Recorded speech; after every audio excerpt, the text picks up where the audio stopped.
Directly यहाँ पर होगी। वेस्टर्न घाट 400 सेंटीमीटर की रेनफॉल होगी। इसी तरीके से गैर खासी जयंती मेघालय वाला प्लेटू है, यहाँ पर 4 सेंटीमीटर से ज्यादा होगी। और उसी तरीके से यहाँ पर है अंडमान एंड निकोबार, और जब यहाँ से ये ब्रांच जा रही होगी तो यहाँ पर भी रेनफॉल करेगी। अंडमान एंड निकोबार में भी आपको पता है अकनियुमा माउंटेन रेंजेस है, यहाँ पर भी 400 सेंटीमीटर तक रेनफॉल होगी। और यहाँ पर भी एवरग्रीन फॉरेस्ट होंगे इस वाले घाट पर, यहाँ पर भी एवरग्रीन फॉरेस्ट होंगे। ये आपका इंडिया का रेनफॉल वाला एरिया है, कहां पर कितनी किस तरीके से रेनफॉल हुई है ये पॉइंट समझ जाए, याद कर लेना। क्लियर? किसी को कोई डाउट यहाँ जो हमने चीज पढ़ी। इसके बाद ऐसा टॉपिक है आपका natural vegetation of India. India के नेचुरल वेजिटेशन के बारे में बात करेंगे। What is natural vegetation? Coniferous forest, deciduous forest, evergreen forest, littoral forest, mangrove forest क्या होते हैं? यहाँ से बहुत क्वेश्चन बनते हैं यूपीएससी के, यहाँ से बहुत क्वेश्चन बनते हैं।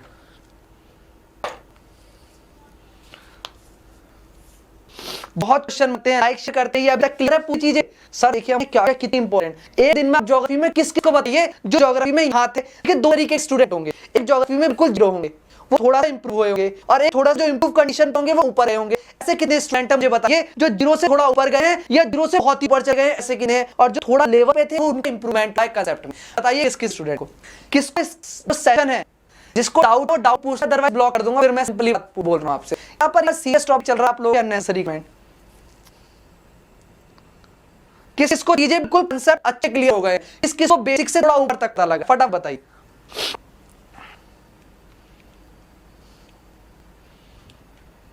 इसके डाउट है प्लीज डाउट टेंशन कर दीजिए, बताइए। अरे बात डाउट लिख दो, क्या डाउट डाउट बोलते रहोगे आप? जो डाउट है पूछिए। Okay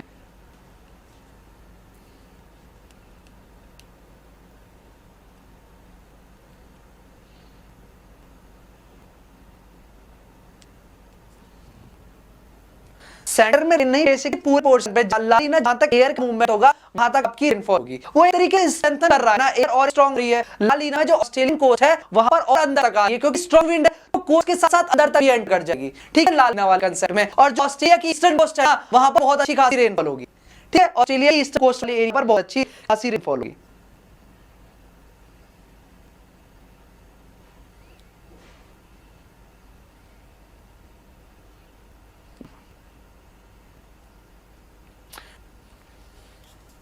clear? फटाफट जल्दी से लाइक कर दीजिए और चीज कंप्लीट और अच्छे से सजा रही हूं। अब स्टार्ट करते हैं। आपका मोस्ट इंपॉर्टेंट टॉपिक है एक और सारी सर 11th क्लास की एनसीईआरटी एक ही दिन में कंप्लीट हो जाएगी और बहुत अच्छे से। अब इसके बाद एक बार खुद से एनसीईआरटी पढ़ना, और मुझे टेलीग्राम पर मेरा दूसरा चैनल है जहां पर डिस्कशन ग्रुप है, वहां पर चीजें आप बताना और चीजों को समझना। टेलीग्राम चैनल है उसको ज्वाइन कर लीजिए। मैं बता रहा हूं आपको दोबारा, ज्योग्राफी_5 यहाँ पर आपको टेलीग्राम चैनल इसको ज्वाइन कर सकते हैं। नोटिफिकेशन अपडेट्स और आज की क्लास की पीडीएफ यहाँ पर मिल जाएगी। ज्योग्राफी_5 या अनअकैडमी_अनिरुद्ध मलिक, वहां पर आपकी चीजें मिल देंगी। ठीक है, ओके। फटाफट जल्दी से 100 लाख सौ रस्ते हैं। हमारे पास 2 टॉपिक हैं, वेजिटेशन, सॉइल। देखते हैं आप पढ़ दोगे, जल्दी से स्टार्ट जाओ फटाफट। ओके, नेचुरल वेजिटेशन के बारे में बात करते हैं। पता है फटाफट व्हाट इज नेचुरल वेजिटेशन? आप नेचुरल वेजिटेशन से क्या समझते हो? जल्द मुझे बता दीजिए ये चीज कि सर नेचुरल वेजिटेशन होती है, इससे आप क्या समझते हो? नेचुरल वेजिटेशन से आप क्या समझते हो? What is natural vegetation? Natural vegetation होती क्या है, समझे क्या हुआ? क्या हमारा एग्रीकल्चर है वो नेचुरल वेजिटेशन के अंदर आता है? क्या चीज होती है नेचुरल वेजिटेशन? फटाफट बताइए जल्दी से, व्हाट इज नेचुरल वेजिटेशन? जल्दी से बताइए नेचुरल वेजिटेशन क्या होती है? पाक सब्जी और कुछ? अरे टोटल 28 स्टेट्स है ना। अरे बाबा 29 थे, पहले तेलंगाना बना था, उसके बाद आपका तेलंगाना बन गया, बट आपका जम्मू एंड कश्मीर तो स्टेट हट गया, तो 28 हुए। ठीक है, पता एक ही बार चीजों को पूछते हो गया आप लोग without any interference of human being. बिल्कुल सही बात है। सब बेसिकली कोई भी ऐसी वेजिटेशन जिसमें कोई भी ह्यूमन बीइंग कुछ भी इंटरफेयर ना करे, ना उसमें कोई भी फर्टिलाइजर प्रोवाइड करे, ना उसमें कोई भी वाटर प्रोवाइड करे। नेचर से जो उसको रेन वाटर मिल रहा है, नेचर में सॉइल है उसके जो मिनरल्स हैं, जो के न्यूट्रिएंट है, उसके साथ जो भी ग्रोथ हो रही है उसको बोलते हैं नेचुरल वेजिटेशन। दैट मींस आप जो एग्रीकल्चर करते हो ना, आप जो एग्रीकल्चर फार्मलैंड है वो नेचुरल वेजिटेशन के अंदर नहीं आते। कोई प्लांट है जिसमें आप क्या करते हो, फर्टिलाइजर देते हो, वाटर प्रोवाइड करते हो, वो कोई भी नेचुरल वेजिटेशन के अंदर नहीं आएगा। नेचुरल वेजिटेशन वो वेजिटेशन होती है जिसमें हम नेचुरली प्लांट को बेसिकली आपका कोई भी फर्टिलाइजर कोई भी वाटर कुछ प्रोवाइड नहीं करते, नेचर के ऊपर छोड़ देते हैं। नेचर जो करता है उसी बेस पे सारी चीज होती है। किसे? नेचुरल फर्टिलाइजर में। ठीक है, कोई भी नहीं, कुछ भी कंसेप्ट नहीं, सिंपल पॉइंट है। Plant community that has been left undisturbed, जिसको कोई छेड़खानी नहीं करेंगे, okay, over a long period of time, and it allows to its individual species to adjust theirself to the climate and soil condition and fulfil free as possible. That means जो उसकी requirement है तो soil से और climate से वो अपने आप उनके अकॉर्डिंग एडजस्ट करे और कोई भी उनकी रिक्वायरमेंट ना हो। ठीक है, उनके ऊपर कोई भी रिक्वायरमेंट ना हो। चीज समझ में आ गई, किसी को भी कोई डाउट? सो बेसिकली अनलिनो आपका और आपका अनलिनो के साथ जो सन ऑसिलेशन वाला है, मतलब जो सदर्न पैसिफिक ओशियन में सर्कुलेशन, उसको एसो बोलते हैं। ठीक है, आप ये चीज अब हम बात करते हैं। देखिए, आपका हिमालय है, वहां पर टेम्परेट फॉरेस्ट है, वहीं पर आपका western Ghat Andaman and Nicobar है, वहां पर एवरग्रीन फॉरेस्ट है। अलग अलग एरिया पर अलग अलग फॉरेस्ट, कैसे? क्योंकि वहां पर अलग टेम्परेचर है, वहां की अलग रेनफॉल है, वहां पर अलग टाइप की सॉइल्स है। ये अलग अलग टाइप पर अलग अलग जो नेचुरल वेजिटेशन है, उनके पीछे रोल प्ले करता है आपका वहां का टेम्परेचर, वहां की सॉइल किस टाइप की है, वहां का बेसिकली रेनफॉल कितना है। ये सारे फैक्टर उस एरिया को डिटरमाइन करते हैं वहां की वेजिटेशन किस टाइप की होगी, वहां की वेजिटेशन किस टाइप की होगी। वहीं पर आप डेजर्ट चले जाइए राजस्थान वाले एरिया में, वहां पर कैक्टस मिलेंगे, क्योंकि कैक्टस कहते हैं ड्रॉट रेजिस्टेंट प्लांट है, जो ड्रॉट में सर्वाइव कर सकते हैं, लेस वाटर भी सर्वाइव कर सकते हैं। अपने यहाँ का एक ट्री महागनी लगा के आ जाइए, इबोनी ट्री लगा के आ जाइए, रोजवुड लगा के आ जाइए, देखिए वहां कैक्टस राजस्थान में ग्रो करता है, करेगा नहीं, क्योंकि ड्रॉट रेजिस्टेंट है नहीं। ये तो एवरग्रीन फॉरेस्ट एग्जांपल है, महागनी, इबोनी, रोजवुड, बट ये तो कहीं पर भी सर्वाइव ही नहीं कर पाएंगे। क्यों? क्योंकि वहां पर तो वाटर का जो लेवल है वो बहुत कम है। वहां पर तो कैक्टस जैसे प्लांट ही ये आपकी कुछ सब्स है वो आपकी ग्रो कर पाएंगी, अदरवाइज वहां पर और प्लांट ग्रो ही कर पाएंगे। उसके बाद अब चले जाइए ओवर टेम्परेट एरिया में, वहां पर नीम का प्लांट मिल जाएगा, वहां पर सर मोसिस और लाइकेंस मिलेंगे। क्यों? क्योंकि टेम्परेट एरिया पर, पोलर एरिया पर, टुंड्रा एरिया पर टेम्परेचर इतना लो है, वहां पर प्लांट सर्वाइव ही नहीं कर पाएंगे। वहां पर तो मोसिस लाइकेंस ग्रो कर पाएंगे, तो बेसिकली प्लांट्स के ऊपर अपने तरीके से ग्रीन देखी होंगी, वो मोसिस और लाइकेंस होती हैं, वहां पर प्लांट जस्टिफाई या सस्टेन नहीं कर पाएंगे। ये सारी कंडीशंस आपकी अलग अलग एरिया पर अलग अलग चीजों से, टोपोग्राफी, सॉइल, क्लाइमेट और रेनफॉल, इन फैक्टर्स पर इफेक्ट करती है।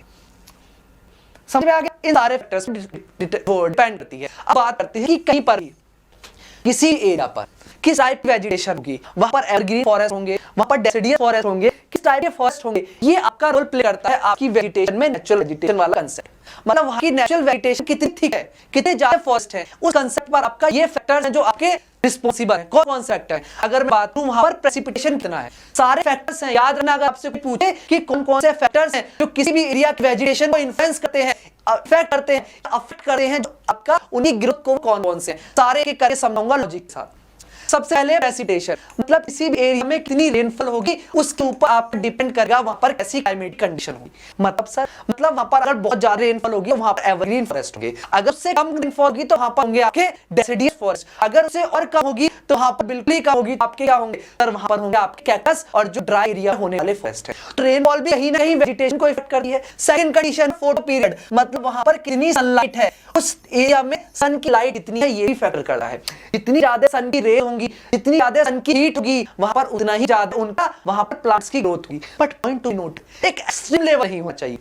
हर चीज का एक्सट्रीम लेवल बहुत बुरा होता है, किसी भी चीज का एक्सट्रीम लेवल बहुत बुरा होता है। बेसिकली प्लांट है ना, उसकी ग्रोथ के लिए जो टेम्परेचर रिक्वायर होता है ना, वो 27 डिग्री से ऊपर का टेम्परेचर है और 40 डिग्री के बीच का टेम्परेचर है। ये परफेक्ट टेम्परेचर होता है सस्टेन करने के लिए। वहीं पर आप उसका टेम्परेचर 45-50 ले, वो भी उसको कहीं नहीं इफेक्ट करेगा। तो वहां पर टेम्परेचर एक मीडियम होना चाहिए, वहां पर कितनी सनलाइट है वो आपका मैटर करती है कि कितना किस टाइप की वेजिटेशन है। आप पोलर एरिया पे चले जाइए, इतनी ठंडे सनलाइट ही नहीं है, वहां पर प्लांट्स ग्रो ही नहीं कर पाएंगे, वेजिटेशन ग्रो ही नहीं कर पाएगी, तो वो आपका वेजिटेशन होगी। ठीक है। सेकंड, टेम्परेचर एंड ह्यूमिडिटी, वहां का टेम्परेचर कितना है। मैं आपको क्या बताया, फोटो पीरियड, सनलाइट भी इंपॉर्टेंट है, क्योंकि सनलाइट से क्या होता है, फोटोसिंथेसिस। विदाउट सनलाइट तो फोटोसिंथेसिस नहीं हो पाएगी, फोटोसिंथेसिस नहीं हो पाएगी तो कैसे ऑक्सीजन को पाएंगे प्लांट्स। तो सारा चीजें उसकी ग्रोथ के साथ फोटो पीरियड और सनलाइट बहुत जरूरी है, सनलाइट बहुत जरूरी है। उसके साथ टेम्परेचर कैसा है, टेम्परेचर ना तो एक्सट्रीम हाई होना चाहिए ना बिल्कुल लो होना चाहिए। टेम्परेचर बेसिकली एक बार को हाई चल जाएगा बट लो नहीं चलेगा। तो टेम्परेचर आपका 27 डिग्री के साथ आसपास का टेम्परेचर बेस्ट होता है। ह्यूमिडिटी मतलब क्या होता है, जो एयर है ना उसमें कितना मॉइस्चर है, एयर के अंदर कितना मॉइस्चर है, ताकि वो प्लांट्स है उस मॉइस्चर को ले सके। परसेंटेज ऑफ मॉइस्चर, जैसे आप बात करें रिलेटिव ह्यूमिडिटी, स्पेसिफिक ह्यूमिडिटी, मैं पा चुका हूं और बाद में फिजिकल ज्योग्राफी वाले सेक्शन में दोबारा कवर करेंगे इस वाले सेक्शन को। ठीक है। और गाइस जो मेरी रेगुलर क्लास होती है वो 9 PM पर होती है YouTube पर, अचीवर सीरीज चल रही है हमारी कंप्लीट YouTube पर, पूरा सेशन है। इंडियन ज्योग्राफी सारी कवर करा रहा हूं, इंडियन ज्योग्राफी वहां पर आप फिजिकल ज्योग्राफी, जो मॉर्फोलॉजी, क्लाइमेटोलॉजी, सारे टॉपिक वहां पर कवर हो रहे हैं। और मॉर्निंग में 11 AM हम मिलते हैं अनअकैडमी ऐप पर फिर स्पेशल क्लासेस के साथ। जो स्टूडेंट न्यू होंगे वो सिंपली कैपिटल AM10 को यूज करेंगे और अपने आप को एनरोल कर लेंगे। मेरा टेलीग्राम चैनल ज्वाइन कर लीजिए, ज्योग्राफी_5, यहाँ पर आपको सब चीजें मिल जाएंगी। ज्योग्राफी अगर मैं बात करूं, ज्योग्राफी_5, यहाँ पर आपको सारी क्लासेस की नोटिफिकेशन, अपडेट्स और 10 क्लास की PDF वो सब वहीं पर मिल जाएगी। वर्ल्ड ज्योग्राफी अचीव सीरीज पर 9 PM वाले सेशन में करेंगे। उसके बाद एटीट्यूड कैसा है, जितना प्लेन सरफेस पे होगा उतनी ज्यादा अच्छे प्लांट होंगे। जैसे जैसे हायर माउंटेन पे चलोगे वेजिटेशन चेंज होनी स्टार्ट हो जाएगी, मैनिफेस्ट फॉरेस्ट आने स्टार्ट हो जाएंगे, वहां पर आपका चीजें चेंज होनी स्टार्ट हो जाएंगी। उसी तरीके से सॉइल कैसी है, कितनी फर्टाइल, रेड सॉइल है, एलुवियल सॉइल है या लैटराइट सॉइल है, किस टाइप की सॉइल है? सॉइल भी बहुत मैटर करती है क्योंकि सॉइल के अंदर होते हैं न्यूट्रिएंट्स जो प्लांट की ग्रोथ के लिए हेल्पफुल होते हैं। नाइट्रोजन हो गया, पोटाश हो गया, फास्फोरस हो गया, ये सब क्या है? न्यूट्रिएंट्स हैं जो आपकी सॉइल के लिए, प्लांट्स की फर्टिलिटी के इंप्रूवमेंट होते हैं। उसके बाद है लैंड, किस तरीके का लैंड एरिया है? प्लेन एरिया है, डेजर्ट एरिया है, प्लेटो एरिया, ये भी आपकी बहुत सारी चीजों पर इफेक्ट करता है। आपके किस पर? आपके सॉइल या वेजिटेशन की ग्रोथ पर। ये सारी चीजें हमने पढ़ी है बहुत अच्छे से। अब हम बात करते हैं आपके किसके बारे में? Natural vegetation. नेचुरल वेजिटेशन में फॉरेस्ट अलग अलग टाइप से होते हैं। नंबर 1 है tropical forest, tropical deciduous forest, temperate evergreen forest, temperate deciduous, उसके बाद कॉनिफरस फॉरेस्ट, उसके बाद tropical grassland, temperate grassland, tropical desert, tundra region, ये सारे पढ़ने वाले हैं अपनी क्लास में बहुत अच्छे से। ठीक है, चीजों को समझ रहे हैं फटाफट जल्दी से। अभी 1 घंटे का सेशन और बचा है इसमें, बस लास्ट 1 आवर। ऐसे वीक से पढ़ते जाइए, जल्दी स्ट्रॉन्ग जाइए।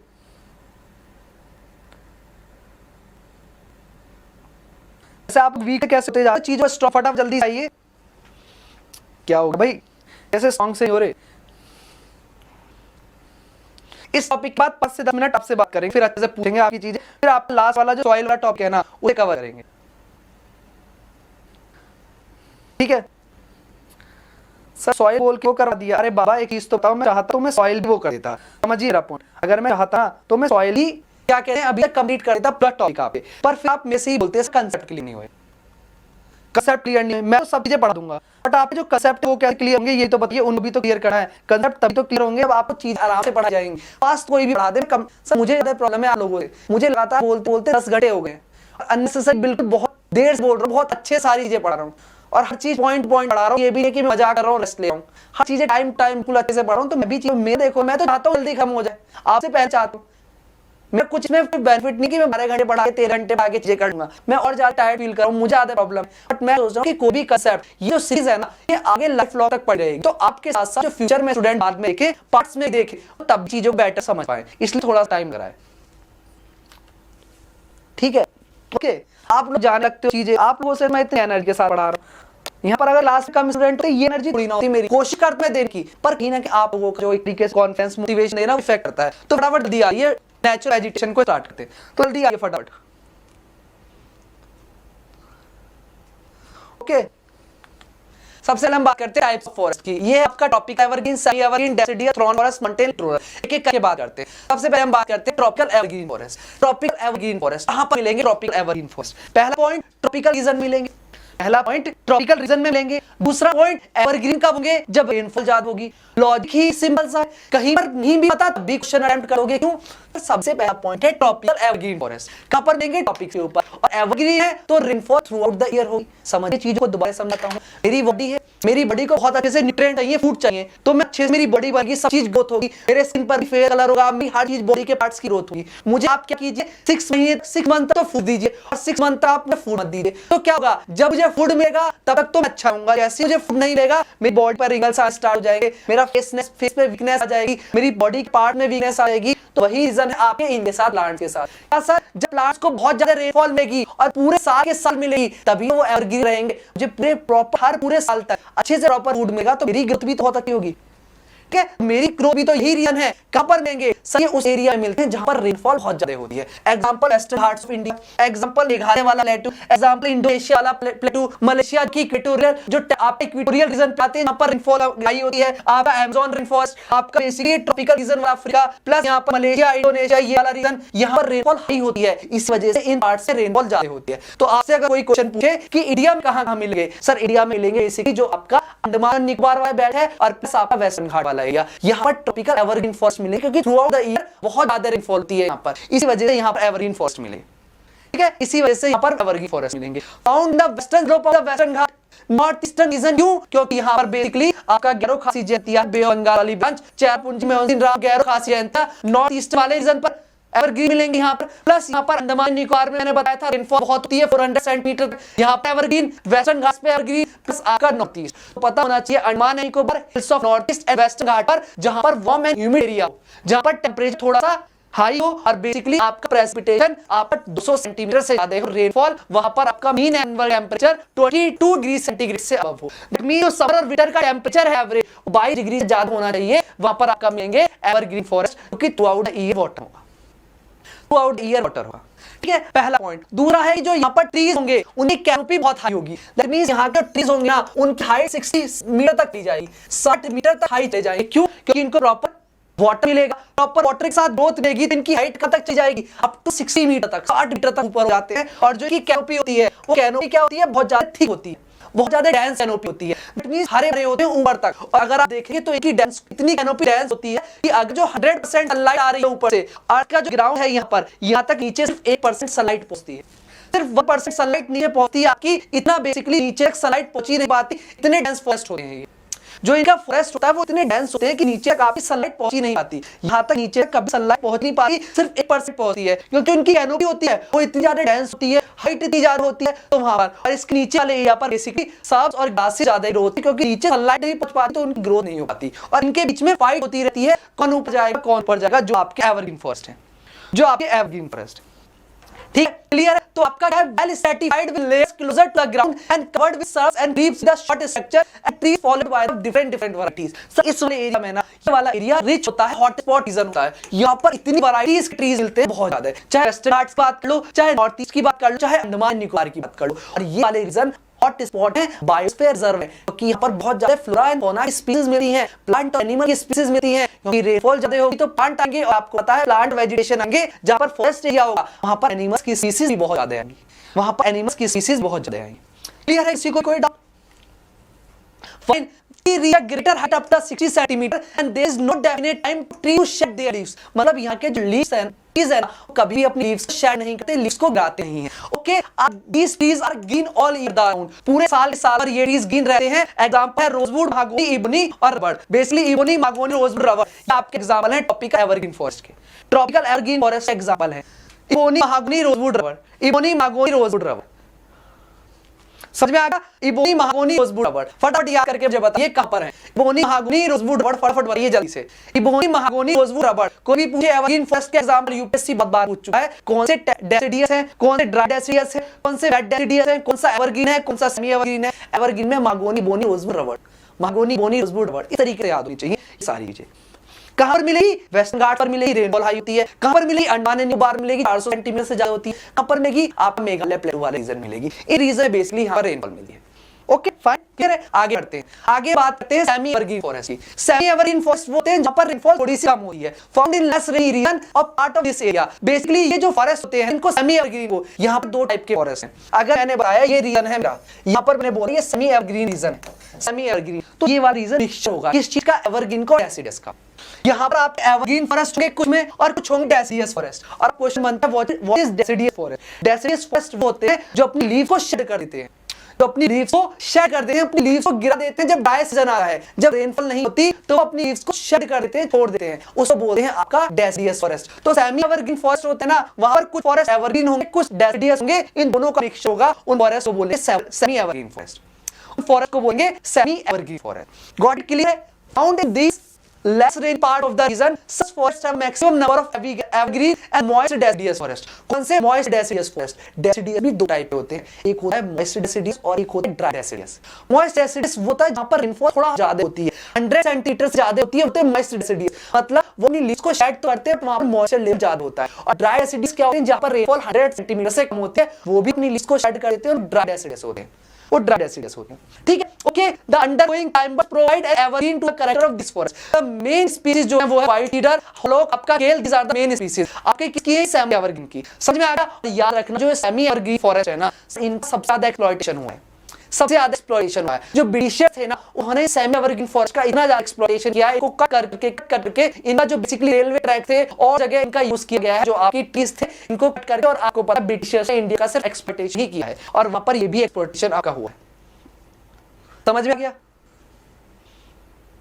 क्लियर? किसको भी कोई डाउट? हमारा क्या हुआ? Britishers were aware the economic value of forest India, hence large scale of exploitation was started. The structure forest was also changed. The oak forest Garhwal and Kawai region was replaced by the pine which was needed by the late railway line. वहां पर जो okay forest थे उनको change कर दिया गया गढ़वाल, आप उस रीजन में पाइन फॉरेस्ट से, क्योंकि वो रेलवे ट्रैक्स के लिए यूज होते थे। Forest also Cliff for plantation, यहाँ पर टी की, रबर, ये क्या प्लांटेशन क्रॉप, बनाना, टी, रबर, कॉफी, इनको प्लांटेशन को लाने के लिए इन फॉरेस्ट को कट कर दिया गया। और याद रखना ब्रिटिशर्स यहाँ की टिम्बर्स थी उसको भी बहुत सारे कंस्ट्रक्शन एक्टिविटीज के लिए, इंसुलेटर हीट के लिए यूज करते थे और इनका बहुत ज्यादा एक्सप्लॉयटेशन हुआ है और इनको कमर्शियल पर्पस के लिए यूज किया गया है जो एवरग्रीन फॉरेस्ट है। अब बात करते हैं tropical deciduous forest. Tropical deciduous forest, tropical deciduous ये कि ये होते हैं डेसिडियस फॉरेस्ट जो अपनी लीव्स को शेड कर देते हैं। जब रेनफॉल होगी तब तो ये आपकी अच्छी हरी भरी पत्तियां आएंगी के ऊपर, लीव्स होंगी। जैसे ड्राई सीजन आएगा, जैसे ड्राई सीजन आएगा, ड्राई सीजन आते ही आपका क्या हो जाएगा, फटाफट जल्दी से आधे घंटे और काम है फोकस होकर पढ़ लीजिए, उसके बाद पूरी ज्योग्राफी कंप्लीट हो जाएगी। फिर बोलोगे आधा बचा है आधा नहीं, ठीक।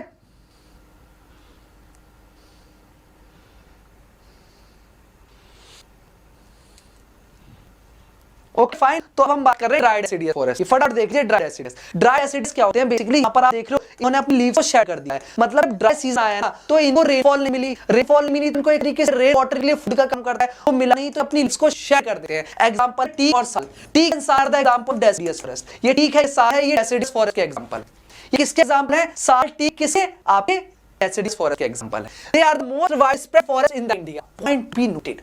क्या अगर क्वेश्चन पूछे यूपीएससी, पूछे ही यूपीएससी का प्रीवियस ये क्वेश्चन उठा के देखिए यहां से कि इंडिया के अंदर सबसे ज्यादा फॉरेस्ट कौन सा मिलता है, एवरग्रीन है, माउंटेन फॉरेस्ट है, डेसिडियस कौन सा है, तो आपका आंसर होना चाहिए इंडिया के अंदर सबसे ज्यादा डेसिडियस फॉरेस्ट है। सबसे ज्यादा कौन सा फॉरेस्ट है, डेसिडियस फॉरेस्ट है। कहीं भी क्वेश्चन पूछे कि इंडिया के अंदर मैक्सिमम कौन सा फॉरेस्ट मिलता है तो आपका आंसर होना चाहिए इंडिया के अंदर सबसे ज्यादा फॉरेस्ट मिलता है वो मिलता है डेसिडियस फॉरेस्ट।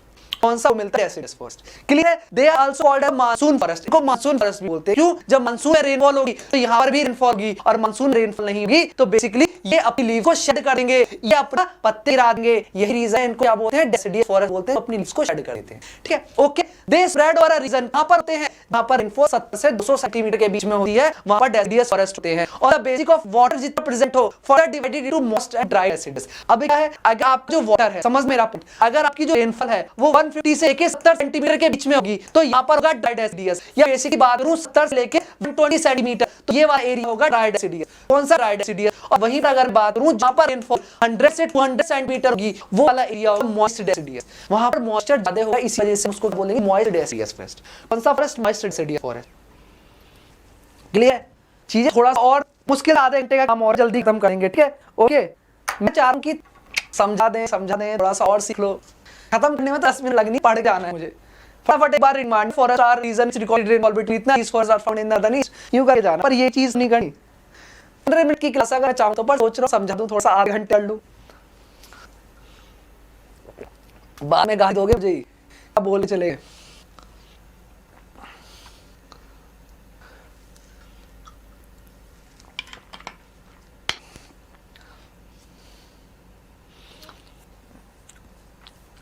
अब बहुत पास हो नहीं पीडीएफ के लिए, बहुत ज्यादा पास हो पीडीएफ मिलने के। फटाफट ये मॉइस्ट डेसिडियस के ऊपर। Forest are pronounced in the region which recorded rainfall between 100 to 200 centimetre. ठीक है, 100 to 200 centimetre. Okay, these forest are found in the north eastern state. North eastern state वाले में मिले, वहां पर रेनफॉल थोड़ी ज्यादा होती है। I am not talking about the Meghalaya वाला प्लेटू और नॉर्थ ईस्ट वो है पार्ट जहां पर रेनफॉल 100 से 200 सेंटीमीटर होती है। वहीं पर फुटहिल्स ऑफ हिमालय का फुटहिल्स है वहां पर, कहां पर, जो वेस्टर्न घाट है, वेस्टर्न घाट है, इसके वेस्टर्न स्लोप तो एवरग्रीन होते हैं, इसके इस वाले स्लोप पर, ईस्टर्न स्लोप पर मिलेंगे।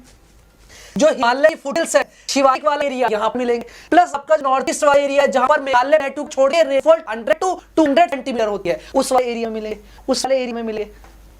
समझ आ गया? कह रहे वहां पर भी रेनफॉल में हो जाएगा। कह रहे ये आपका ठीक साल, ये क्या हो गया आपके मॉइस्ट डेसिडियस। वहां पर जो ड्राई डेसिडियस है वो मैं क्या बताया था, बेसिकली 100 से आपका 70 से 120 कर दीजिए 100 सेंटीमीटर जहां तक रेनफॉल होगी उस वाले एरिया में। कहां मिलेंगे, पेनिनसुला वाले एरिया में मिले। और कहां मिलेंगे, प्लेन्स ऑफ उत्तर प्रदेश बिहार। अब मेरा पॉइंट है समझने का, मेरा पॉइंट ये है आपको समझने का, ड्राई डेसिडियस और मॉइस्ट डेसिडियस दोनों को अलग अलग पढ़ना। क्योंकि अगर डेसिडियस दोनों अलग अलग पूछ लिया तो आपका मॉइस्ट डेसिडियस है तो ईस्टर्न घाट के ईस्टर्न स्लोप पर, शिवालिक वाले एरिया पर, और नॉर्थ ईस्टर्न वाले जो मेघालय प्लेटू वाला एरिया उसको छोड़ के और रीजन पे मिलेंगे। वहीं पर ड्राई डेसिडियस है वहां पर रेनफॉल कम होती है, यूपी वाले पार्ट में, बिहार वाले पार्ट में, और बेसिकली जो पेनिनसुला वाला पार्ट है, प्लेटू वाला पार्ट है, वहां पर जहां रेनफॉल 70 से 100 सेंटीमीटर होती है उस वाले पार्ट आपके मिलते हैं। समझ में आ गया? ठीक है, ओके फाइन। वहीं पर अगर मैं बात करूं, ये dry season begin the tree shed yearly completely in the forest appear a vast grassland with naked trees. Basically आप क्या है, वास्ट ग्रासलैंड की फॉर्म में ट्रीज एंड नेक हो जाते हैं, बिल्कुल सारी लीव्स को शेड कर देते हैं किस ड्राई डेसिडीज। आपके एग्जांपल है तेंदू, पलास, अमलतास, बेल, खैर, और ये आपका ये सारे फॉरेस्ट एक्सल वुड जो कि कॉमन ट्रीज हैं जो कहां पर मिलते हैं, ड्राई डेसिडियस फॉरेस्ट में मिलते हैं, ड्राई डेसिडियस फॉरेस्ट में मिलते हैं। समझ में आ गया ड्राई डेसिडस। उसके बाद बात करते हैं ट्रॉपिकल थॉर्न फॉरेस्ट के बारे में। ट्रॉपिकल थॉर्न फॉरेस्ट वो होते हैं जो बेसिकली आपके एरिड एरिया में मिलते हैं। कहां पर arid area, semi arid area, उस वाले एरिया में जहां पर रेनफॉल 50 सेंटीमीटर से कम होती है, उस एरिया में जहां पर रेनफॉल 50 सेंटीमीटर से कम होती है, उस वाले एरिया में मिलते हैं ट्रॉपिकल थॉर्न फॉरेस्ट। कौन से फॉरेस्ट मिलते हैं? Tropical thorn forest. In the area which receive rainfall less than 50 centimetre, less than 50 centimetre rainfall receive करता है, उस वाले एरिया में ट्रॉपिकल थॉर्न फॉरेस्ट। और बेसिकली ग्रासेस और सर्ब्स होती हैं। बेसिकली तो ग्रासेस और सर्ब्स होती है ना, ये होती है इस तरीके से। ये आपके ट्रॉपिकल थॉर्न फॉरेस्ट एग्जांपल है। ये ट्रॉपिकल थॉर्न फॉरेस्ट का एग्जांपल है जहां पर आपकी रेनफॉल 50 सेंटीमीटर से कम है। क्लियर है? समझ में आ गया? ट्रॉपिकल थॉर्न फॉरेस्ट वहीं पर कहां लेंगे? साउथ वेस्ट पंजाब, जहां पर रेनफॉल 50 सेंटीमीटर से कम है। हरियाणा वाले एरिया में Rajasthan, Gujarat, MP plus UP area में मिलेंगे tropical thorn forest. Basically plants ना ये लीफलेस रहते हैं, इनके ऊपर लीफ नहीं होती क्योंकि इनके पास वाटर ही नहीं है। 50 सेंटीमीटर से कम रेनफॉल होती है। और याद रखना ये बेसिकली स्कब वेजिटेशन बोलते हैं। एग्जांपल है अगर मैं बात करूं बूल, आपका वाइल्ड डेट पाम, कैर, नीम, खेरी, पालस, ये पास पलास, ये आपके एग्जांपल हैं इसके। याद रखना जो सबसे इंपॉर्टेंट है, सबसे इंपॉर्टेंट आपका पॉइंट है कि जो की रूट्स होती है ना, जो इनकी रूट होती हैं वो बेसिकली काफी लॉन्ग होती हैं। रूट क्या होती है? काफी लॉन्ग होती हैं, नीचे तक रहती है जितनी डेजर्ट एरिया के प्लांट्स हैं, क्योंकि इनमें वाटर कम होता है और वाटर की सर्च से उनकी रूट्स लॉन्ग हो जाती हैं। लॉन्ग रूट्स होती हैं for the search of water. Water को वहां पर वाटर तो मिलता नहीं, तो वाटर को ढूंढने के लिए रूट्स उनकी नीचे हो जाती हैं आपकी। उसके बाद बात करते हैं माउंटेन फॉरेस्ट। कौन से माउंटेन फॉरेस्ट? माउंटेन फॉरेस्ट क्या होते हैं? माउंटेन फॉरेस्ट वो होते हैं जो बेसिकली माउंटेन्स पर मिलते हैं। माउंटेन फॉरेस्ट क्या होते हैं सर? जो बेसिकली माउंटेन्स पर मिलते हैं। क्लियर? फटाफट आ जाइए। Mountain forest are the area decrease in temperature with increase in altitude, जो कि टेंपरेचर कम होता है और हाइट पर मिलते हैं माउंटेन फॉरेस्ट। एग्जांपल है आपका पता एक बार ऐसी पहली भी हुआ, मैंने 9 आवर्स क्लास ली थी, उसका 2 दिन तक बोला नहीं आता, मुझे पता नहीं, मुझे भी लगने लगा आधे घंटे और है, या तो आज ही निकलनी बंद हो जाए, जब तक तो लिखनी बंद हो जाएगी तब बंद कर देंगे, अदरवाइज अगर निकल ही है तब तक इसको कंप्लीट करके छोड़ेंगे। सॉइल का टॉपिक और बस है 20-25 मिनट का, उसके बाद कंप्लीट है। ठीक है, अब तो कंप्लीट करना सर इसको, आज कंप्लीट ही है। आप लोग बैठे रहो, बस मैं कंप्लीट करूंगा। ठीक है, माउंटेन फॉरेस्ट की ओर आ जाइए। के ऊपर? माउंटेन फॉरेस्ट के ऊपर। क्लियर है? माउंटेन फॉरेस्ट जहां पर टेंपरेचर कम होगा, हाई एल्टीट्यूड पर मिलेगा और यहां पर बेसिकली नेचुरल वेजिटेशन मिलेगी। क्योंकि आपने देखा हिमाचल प्रदेश में, कभी आपने देखा उत्तराखंड, ये आपका जो नॉर्थ ईस्टर्न वाला एरिया है, अरुणाचल प्रदेश, मेघालय, इधर वाले एरिया में कभी आपने इस एरिया में फील किया कि कोई वाटर प्रोवाइड करवा है? ये आपके नेचुरल कंडीशन ग्रो होते हैं, अपने आप ही माउंटेन पर ग्रो होते हैं, जहां पर टेंपरेचर लो होता है, एल्टीट्यूड हाई होता है, उस वाले एरिया में होता है। ओके, क्लियर है? ओके फाइन, समझ में आ गया। उसके बाद बात करते हैं, ये रहा आपका एरिया, ये रहा आपका एरिया। ठीक है, टेलीग्राम चैनल ज्वाइन कर लीजिए, academy_5 academy_अनिर्मल या geography_5, वहां पर पीडीएफ मिलाएंगे, बता रहा हूं मैं प्रोवाइड। बस 1.5 होने वाले हैं, और मैं पहले बता दिया था, पहले भी देता आपको, बस 1.5 जाएंगे। अब तो पहले भी आपसे बोल दिया था 110% जाएंगे, मुझे पता है 1.5 के होने वाले हैं और आपको पीडीएफ मिलने वाले हैं। ठीक है, okay. Mountain can classify 2 types, northern mountains and southern mountain. Point भी नोट, 2 टाइप के माउंटेन फॉरेस्ट होते हैं, माउंटेन फॉरेस्ट होते हैं, नदर्न और सदर्न। कोई बताएगा सदर्न कौन है? कोई बताएगा मुझे सदर्न में कौन है? मैं फटाफट वीडियो चेंज कर देता हूं। 2 टाइप के माउंटेन फॉरेस्ट होते हैं, बताइए फटाफट। नदर्न और सदर्न माउंटेन फॉरेस्ट बताएगा कोई मुझे? What is northern mountain forest and what is southern mountain forest? कोई भी स्टूडेंट बता दिए फटाफट, जल्दी से फटाफट बताइए जल्दी। Northern mountain and southern mountain, विद्यार्थी northern and southern mountain forest. Sir mountain तो नदर्न में है, सदर्न कहां से हो गए? बिल्कुल सही विनायक। नीलगिरी, सोला फॉरेस्ट। सोला फॉरेस्ट क्या है? टेम्परेट फॉरेस्ट है। सन इंडिया में कहां पर? केरला, नीलगिरी हिल्स, उस वाले एरिया में, अनाला हिल्स, उस वाले पार्ट है। ये सोला क्या है? ये सन इंडिया के टेम्परेट फॉरेस्ट है, सन इंडिया के माउंटेन फॉरेस्ट है। समझ आ गया? क्लियर? ठीक है, जो वेस्टर्न घाट वाले एरिया में, नॉर्थ ईस्टर्न घाट, सोला फॉरेस्ट, सन फॉरेस्ट वहां पर। ठीक है, Himalayan ranges are so of succession of vegetation and tropical to tundra changes altitude. Southern mountain forest, shola forest वो आपका वहीं पर deciduous forest are found Himalaya के फुटीज पर आपको मिल जाएंगे। ये देखिए जहां पर हिमालय है वहां पर बेसिकली आपकी चीजें। ये एग्जांपल है माउंटेन फॉरेस्ट के, ये बेसिकली एग्जांपल है माउंटेन फॉरेस्ट के। देवदार, ये एग्जांपल माउंटेन फॉरेस्ट के। फटाफट बताइए कौन कौन से एग्जांपल है माउंटेन फॉरेस्ट के। जैसे देवदार हो गया, आपके पाइन, ये आपके एग्जांपल हैं जो आपके पाइन देवदार जो आपके कहां पर होते हैं। आपने नोटिस किया होगा, आप प्ली एरियाज पे चले जाइए, नैनीताल चले जाइए, शिमला चले जाइए, आपका वहां पर मिलेंगे। प्लस आपका ये देखिए इस तरीके से यहाँ पर हिमालय में मिलेंगे। इनको क्या बोलते हैं? इनको बोलते हैं कॉनिफेरस फॉरेस्ट। क्या बोलते हैं? Coniferous forest. क्यों? क्योंकि इनकी जो शेप होती है ना निडल की, वो को शेप होती है, को शेप होती है निडल शेप में, और इन्हीं फॉरेस्ट को बोलते हैं कॉनिफेरस फॉरेस्ट। क्या बोलते हैं? कॉनिफेरस। तो क्वेश्चन बन जाए आपसे कि कॉनिफेरस फॉरेस्ट कहां पर मिलेंगे, तो आपको बताना है माउंटेन फॉरेस्ट होते हैं जो बेसिकली वो कॉनिफेरस फॉरेस्ट का एग्जांपल होते हैं। वो कॉनिफेरस फॉरेस्ट का एग्जांपल होते हैं।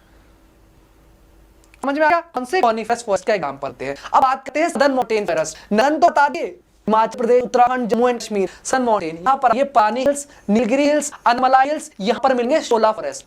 शोला फॉरेस्ट। ठीक है, कौन से फॉरेस्ट मिलेंगे यहाँ पर? Shola forest. Clear? Found in 3 distinct areas of peninsular India, western Ghat, Vindhyas and Nilgiris. और याद रखना विंध्या वाले पार्ट पर भी थोड़े बहुत मिल जाएंगे। कहां पर? नीलगिरी हिल्स, वेस्टर्न घाट, और यहाँ पर बेसिकली जो सबसे मैक्सिमम है नीलगिरी अनमलाई वाले एरिया पर, वहां पर जिसका एल्टीट्यूड 1500 सेंटीमीटर से ज्यादा है। और बेसिकली आप जो मोस्ट इंपोर्टेंट एग्जांपल है वो शोला फॉरेस्ट है। यहाँ पर वेस्टर्न घाट मिलेंगे, केरला, तमिलनाडु, कर्नाटक वाले एरिया पर। The temperate forest are called as shola forest in the Nilgiri, Anamalai and Palani hills, इस वाले एरिया में।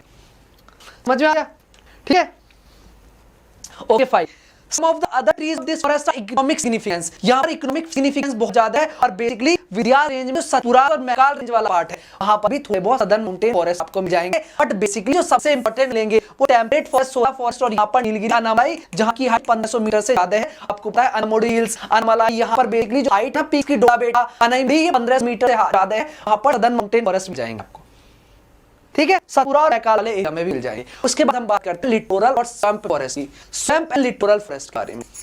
स्वैम्प एंड लिटोरल फॉरेस्ट ये बेसिकली किस एरिया में मिलते हैं? ये वहां पर मिलते हैं जहां पर एक तरीके से दलदली एरिया होता है। बेसिक पैडी कल्टीवेशन देखिए, जहां पर वाटर होता है, आपका वेटलैंड होते हैं, वहां पर मिलते हैं लिटोरल एंड स्वैम्प फॉरेस्ट। कौन से? लिटोरल और स्वैम्प फॉरेस्ट आपके वहीं पर मिलते हैं। About 70% of this comprises area where paddy cultivation, जो राइस कल्टीवेशन है आपने देखी होगी। राइस कल्टीवेशन में क्या होता है? आपका वाटर तक फिल कर दिया जाता है। राइस जब लाया जा रहा है तो लैंड को वाटर तक फिल कर दिया जाता है इस तरीके से वाटर से। तो यहाँ पर पैडी कल्टीवेशन है, आपका जब वाटर से फिल कर दिया जाता है तो इस एरिया तरीके से वेटलैंड क्रिएट हो जाता है। स्वैम्प और मर्शी एरिया क्रिएट हो जाता है, दलदली एरिया, वहां पर उन टाइप के फॉरेस्ट को बोलते हैं लिटोरल और स्वैम्प फॉरेस्ट। और कहां पर बेसिकली सबसे ज्यादा होता है?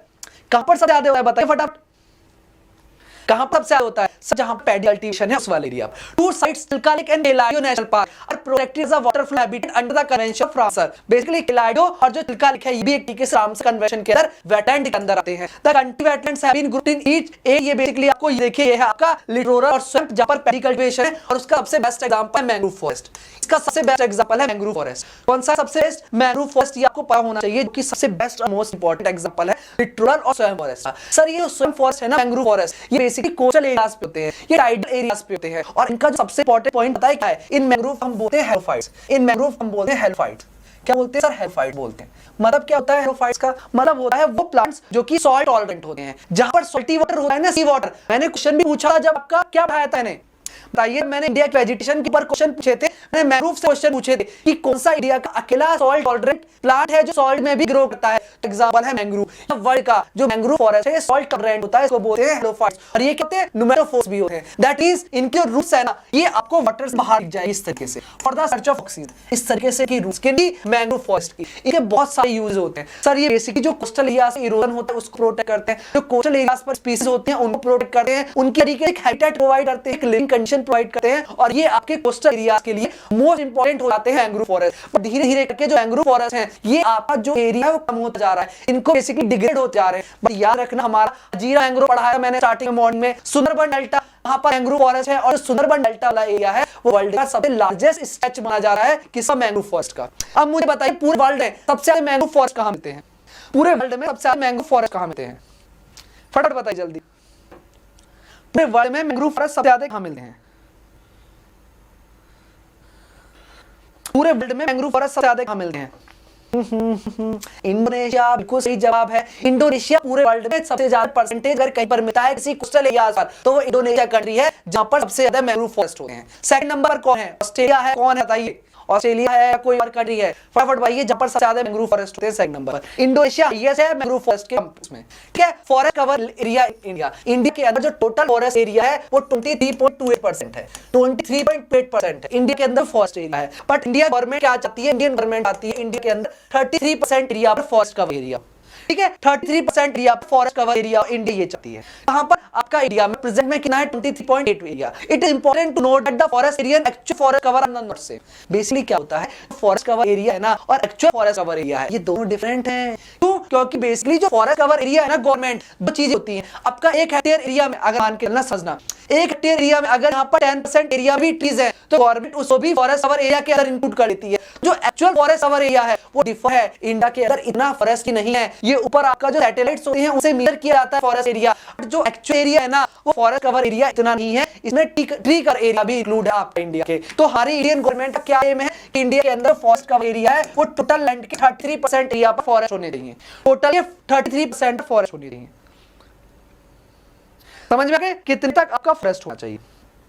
Clear? Fine, cool. The forest area is notified and recorded as the forest land irrespective of existence of trees. Actual forest cover is the area occupied the forest with canopy. देखिए जो actual area है उसमें canopy होनी चाहिए। वहीं पर जो forest land area है वहाँ पर एग्जिस्टेंस ऑफ ट्रीज है, उसी से हम फॉरेस्ट कवर एरिया निकाल लेते हैं। पर हमारा जो एक्चुअल फॉरेस्ट कवर एरिया है वो कैनोपी से देखा जाता है कि ऊपर कितनी डेंस कैनोपी है। वो इंडियन गवर्नमेंट आपकी डिफरेंट तरीके से मेजर करती है, आपको पता होना चाहिए। किस डिपार्टमेंट आपका किससे फोटोग्राफ और सैटेलाइट इमेज से इस चीज को मेजर करा है। 2000 के अकॉर्डिंग इंडिया का एक्चुअल फॉरेस्ट कवर एरिया था 21.05% था और देयर आर 15 स्टेट इंडिया के ऐसे हैं जहां पर more than 1/3 area forest area से ज्यादा है और अदरवाइज वहां पर इकोलॉजिकल बैलेंस बनने की जरूरत है। Forest conservation basically forest policy आई थी 1952 में, उसके अंदर बोला गया था 33% एरिया पर आपका फॉरेस्ट होना चाहिए। इन्वायरमेंट को इस तरीके से सस्टेन करना है कि हमारी इन्वायरमेंट क्या हो, हमारे इंडिया का डेवलपमेंट भी होता है और इन्वायरमेंट को कोई हार्म ना पहुंचे। ये 1958 की फॉरेस्ट पॉलिसी थी जिसको 1988 में मॉडिफाइड किया गया था कि डेवलपमेंट तो हो पर वो डेवलपमेंट ऐसा हो जो इकोलॉजिकल बैलेंस को मेंटेन कर सके, वो कहीं ना कहीं अंडरस्टैंड रहे चीजें। ये ना हो कि आप ग्रोथ के चक्कर में डेवलपमेंट के चक्कर में प्लांट को कट करते जा रहे हो और कहीं ना कहीं आप डिफॉरेस्टेशन करते आ रहे हो। और अब आप प्रेजेंट टाइम में ऑक्सीजन के लेवल को समझ आ रहे हो, ऑक्सीजन कितनी इंपॉर्टेंट हुई है हमारे लिए।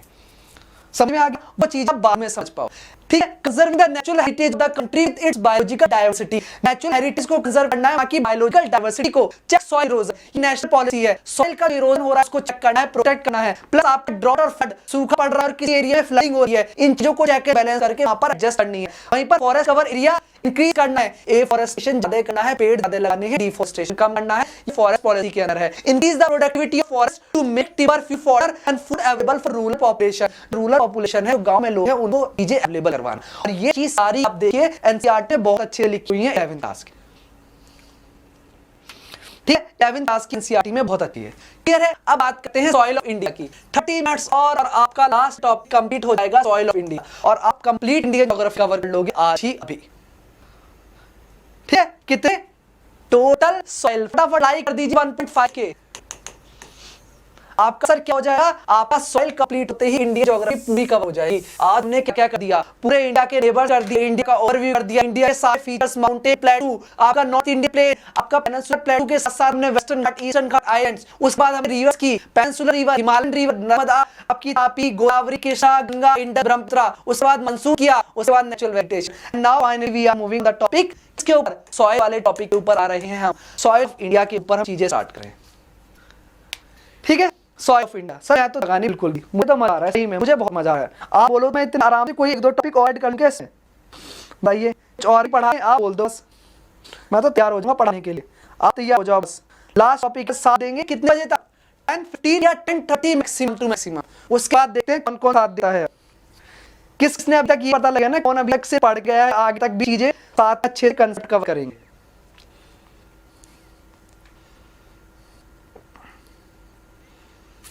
आगे बढ़े, आगे वर्ल्ड ज्योग्राफी कर दे स्टार्ट।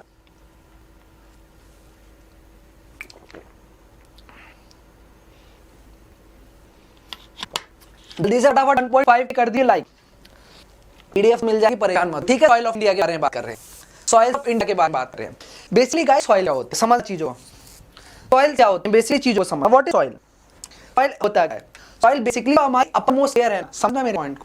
सॉइल क्या होती है सर? सॉइल हमारी अपरमोस्ट लेयर होती है, जो हमारी अर्थ की क्रस्ट है, जो लिथोस्फेरिक क्रस्ट है आपकी, जो अर्थ का टॉप लेयर है क्रस्ट, उसकी जो टॉप पे पतली सी लेयर होती है उसको बोलते हैं soil. Soil is the uppermost layer of the earth crust. Soil क्या एक अपरमोस्ट लेयर है और इसकी फॉर्मेशन होने में बहुत ज्यादा टाइम लगता है। अगर छोटी सी सेंटीमीटर बहुत, अगर बात करूं मिलीमीटर सॉइल है, उसको फॉर्म होने के लिए भी बहुत टाइम पीरियड लगता है। सॉइल अगर एक बार डिग्रेड होना स्टार्ट हो जाए ना, डेजर्टिफिकेशन होना स्टार्ट हो जाए, तो सॉइल को दोबारा ग्रो करने के लिए बहुत ज्यादा टाइम लगता है।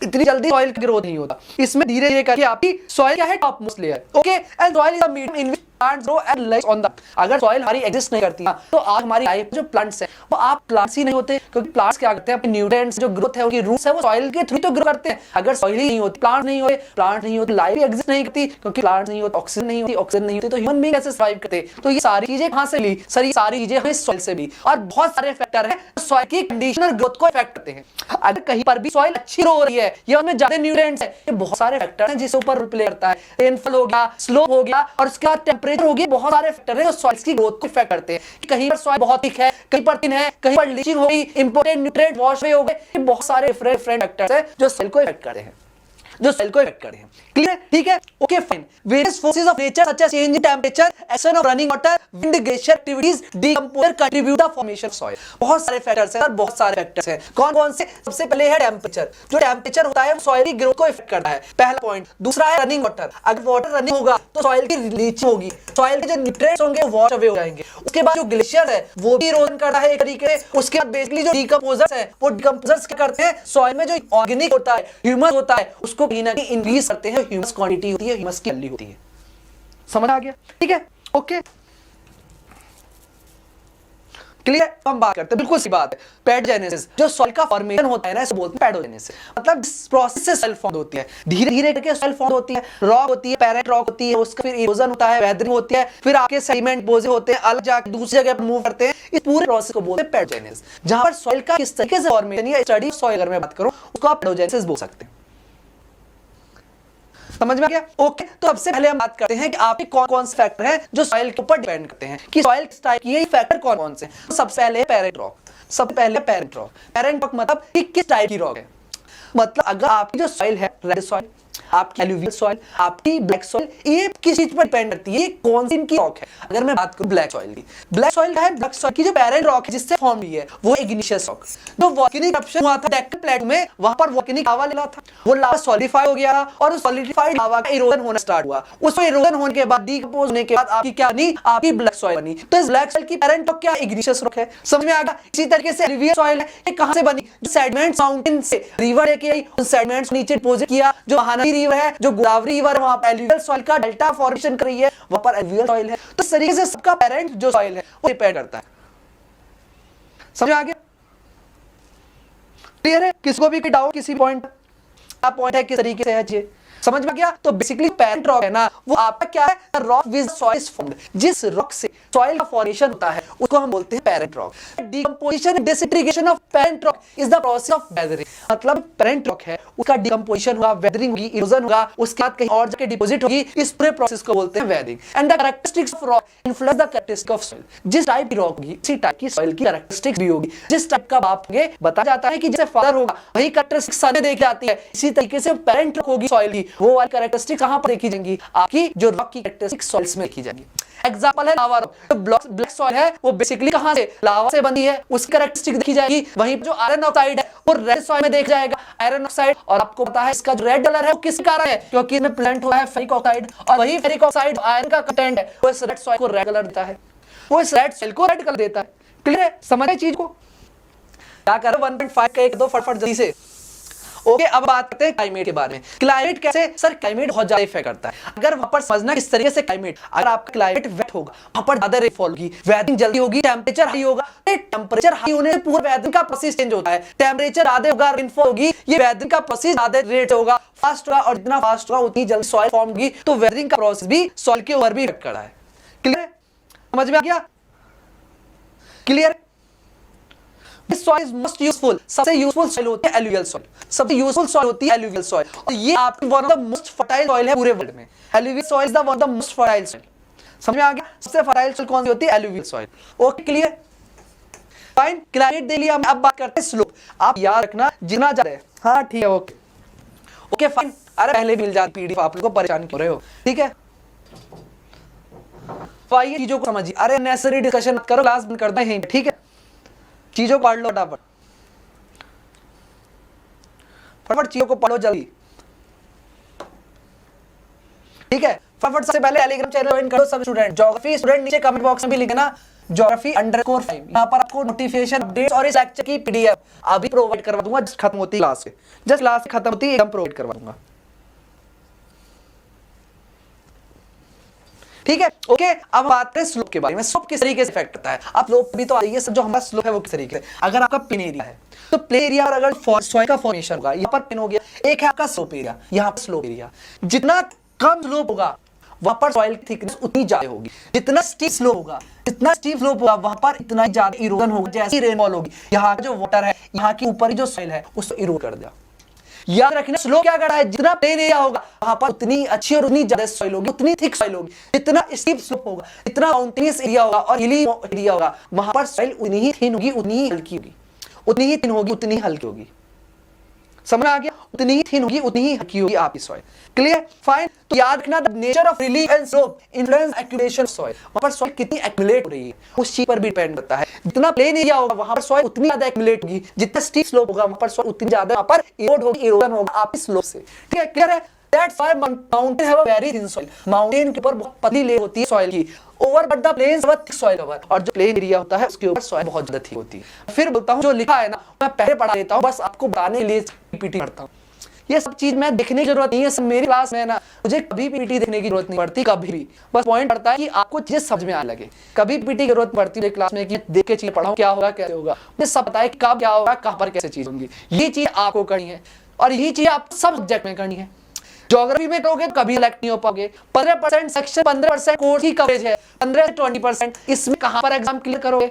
कम से कम आपके 50% तो मार्क्स चाहिए आपको मेंस में। प्रीलिम्स में कम से कम अप्रोक्स 60% का लेके चाहिए, तो आपको इसके लिए मेंस में 80 से 90% का सिलेबस कवरेज करना पड़ेगा। यहाँ पर आपको 90% का कवरेज करना पड़ेगा, तो उसके लिए सारे सब्जेक्ट को पढ़ना पड़ेगा, उसके लिए सारे सब्जेक्ट को पढ़ना पड़ेगा। तो जब सारे सब्जेक्ट हम पढ़ेंगे तो तभी होगा। इसीलिए 1000 बार बोल रखा है कि मैं आपका बैच देता रहूंगा, मैं 1000 मैराथन सेशन लूंगा इसे। अगर आप लोग सक्सेसफुल होगे ना, मुझे दिक्कत नहीं है, कल दोबारा पढ़वा मुझे इस तरीके से। मुझे अपनी कैपेबिलिटी के बारे में पता है, मुझे अपने बारे में पता है और मुझे अपने पढ़ाने के पैशन के बारे में पता है। को इसे 1000 बार पढ़ लीजिए, इस तरीके के सेशन लूंगा। फिर इसलिए बोलता हूँ मैराथन आपका जो सब्सक्रिप्शन है ना वो इसलिए इंपॉर्टेंट हो जाता है कि मुझे पता है ज्योग्राफी बहुत अच्छे से पढ़ा सकता हूँ। बस सारे सब्जेक्ट को कवर करवाना मुश्किल हो जाएगा, तो वहां पर आप लोगों का सिलेक्शन रुक जाएगा, वो सबसे इंपॉर्टेंट हो जाती है। ठीक है, अननेसेसरी कमेंट कीजिए। ओके, तो इसलिए बोलता हूं सब्सक्रिप्शन आप लेके चीजों को स्टार्ट कीजिए। चीजों की जर्नी में जब चीजों को पढ़ोगे ना तो चांसेस ज्यादा हो जाएंगे। मैं आपके चांसेस बढ़ाना चाहता हूं। ऑनलाइन क्लासेस का ट्रस्ट नहीं मैंने बहुत अच्छे से किया, क्वालिटी कहीं ना कहीं डिग्रेड हो रही है। इतने अच्छे अकेडमीज थे, अब अनअकैडमी आ गए हैं, अनअकैडमी जो लेवल है वो हाई हो गया है। सब्सक्रिप्शन पे इससे भी अच्छी और डिटेल में चीजें मिलेगी, वहां पर सारा कंटेंट मिलेंगे, पीडीएफ मिलेंगी, मेरी मेंटरशिप मिलेगी, डायरेक्ट कॉल पे बात होगी, कुछ भी इशू होंगे सॉल्व होंगे,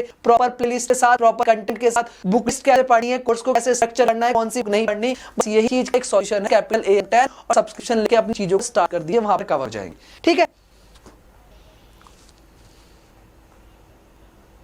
ठीक है, ओके। आइए फटाफट चीजों के साथ आइए। टाइम क्या होता है? Time provide the maturity. जितनी पुरानी सॉइल होगी, जितनी पुरानी सॉइल होगी उतनी ही आपकी ज्यादा क्या होगी, सॉइल मैच्योर होगी, उतनी ज्यादा ग्रोथ होगी। सॉइल की जो थिकनेस है ना, सॉइल की जो ग्रोथ है, मैच्योरिटी है, वो टाइम के साथ इंक्रीज होती है। जितनी ज्यादा एज होती चली जाएगी, हम भी तो बोलते हैं कि सॉइल का ऊपर से इरोजन लीचिंग हो जाएगी तो उसको ग्रोथ होने में दोबारा टाइम। मैंने क्या बताया, सॉइल दोबारा रीग्रोथ करती है, दोबारा फॉर्म होती है, तो उसको बहुत ज्यादा टाइम लगता है। तो इसीलिए हमें क्या करना होगा, गवर्नमेंट बहुत बार स्टेप भी उठाए हुए हैं कि हम डेजर्टिफिकेशन को रोकना होगा, हमें उन एरिया को रोकना होगा जो डेजर्ट में कन्वर्ट होते जा रहे हैं। इसका मतलब ये नहीं कि रेत बनते जा रहे हैं, उस एरिया को रोकना होगा जहां पर वेजिटेशन पॉसिबल ना हो, ऐसे एरिया को रोकना होगा। मतलब डेजर्टिफिकेशन मतलब ये नहीं था डेजर्ट की तरह सैंड, डेजर्टिफिकेशन का मतलब है उन एरिया को और इंक्रीज होने से रोकना होगा जहां पर प्लांट्स की ग्रोथ, वेजिटेशन की ग्रोथ बहुत ही कम पॉसिबल हो, जहां पर सुटेबल कंडीशन ना हो इनकी ग्रोथ हो। इससे लेके तो यूएन ने डेजर्टिफिकेशन का प्रोग्राम चलाया हुआ है, इंटरनेशनल कन्वेंशन हो की है डेजर्टिफिकेशन को लेके कि इसको स्टॉप किया जाए, इन सारी चीजों को लेके। तो वही चीज हमें करनी है, डेजर्टिफिकेशन रोकना है हम। ठीक है, हमें अब बात करें टाइप्स ऑफ सॉइल के बारे में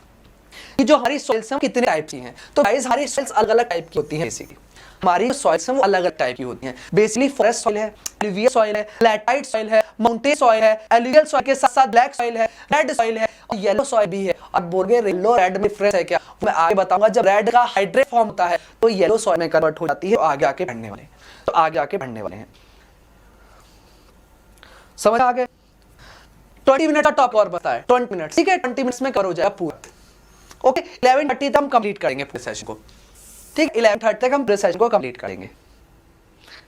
10 मिनट में भाग के आ जाऊंगा। ऐसे मुश्किल कितनी स्लाइड, कुछ भी बस 10 मिनट में, पर चीज अच्छे से समझ के पढ़ाऊंगा। ठीक, पर चीज को भी अच्छे चीज पढ़ेगा। ठीक है, सारी चीजें पूरी कंप्लीट करो। यहाँ पहली सॉइल है एलुवियल सॉइल, जो कि एरिया की सबसे मोस्ट इंपॉर्टेंट सॉइल है। एलुवियल सॉइल सबसे ज्यादा इंपॉर्टेंट है। एलुवियल सॉइल कहां पर formed by the deposition work of the river and flood lens. आइए अब मैं बात करता हूं एलुवियल सॉइल का फॉर्मेशन कैसे होता है।